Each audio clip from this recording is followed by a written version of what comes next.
Hello বন্ধুরা, সুস্মিতাস ক্রিয়েশনে তোমাদের সকলকে জানাই সুস্বাগত। তোমরা সবাই কেমন আছো? আশা করি ভালো আছো, আর আমিও ভালোই আছি।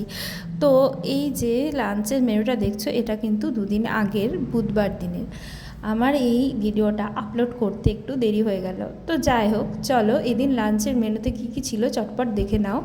ছিল গরম গরম ধোয়া ওটা ভাত, আলুর চোখা, শীতের শীষ পালংয়ের তরকারি, আর অ্যান্টিঅক্সিডেন্ট এখন উঠেছে। আমার খুব এই সিজনটায় আমার খুব ভালো লাগে, কারণ এখন সজনে ফুল পাওয়া যায়। সজনে ফুলের গরম গরম মচমচে বড়া দিয়ে শুকনো শুকনো করে ভাত কাঁচা লঙ্কা দিয়ে মেখে খেতে আমার জাস্ট অসাধারণ লাগে।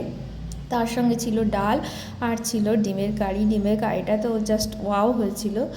তো তোমরা আজকে দুপুরের লাঞ্চে কী কী দিয়ে খেলে, আর লাঞ্চের মেনুতে কী ছিল এটা কমেন্ট করে জানাও। আর আমার তো খাওয়ার শেষ পাতে চাটনি লাগেই, তো চাটনিও খেয়ে নিয়েছিলাম টমেটোর। আর কিন্তু ধনেপাতার চাটনিও আমি খাই মাঝে মধ্যে। এখন ধনেপাতার যেহেতু সিজন, সারা বছর তো আর পাওয়া যায় না। তো যাই হোক বন্ধুরা, আমার দুপুরের লাঞ্চটা তো দেখলে জমে গেছিলো। আর আমার ভিডিওগুলো যদি ভালো লেগে থাকে তাহলে অবশ্যই লাইক, কমেন্ট, সাবস্ক্রাইব এবং শেয়ার করে আমার পাশে থাকবে বন্ধুরা। তোমাদের একটা লাইক, একটা কমেন্ট, একটা সাবস্ক্রাইব, শেয়ার আমার মনে উৎসাহ দেবে নতুন নতুন ভিডিও তোমাদের সামনে তুলে ধরার। তো ব্যস্ততম সময়ের মধ্যে কেন আমি আমার কর্মক্ষেত্রে আসার আগে কিন্তু ভিডিওগুলো তোমাদের জন্যই করি বন্ধুরা। তো আজকের মতো এইটুকুই, টাটা।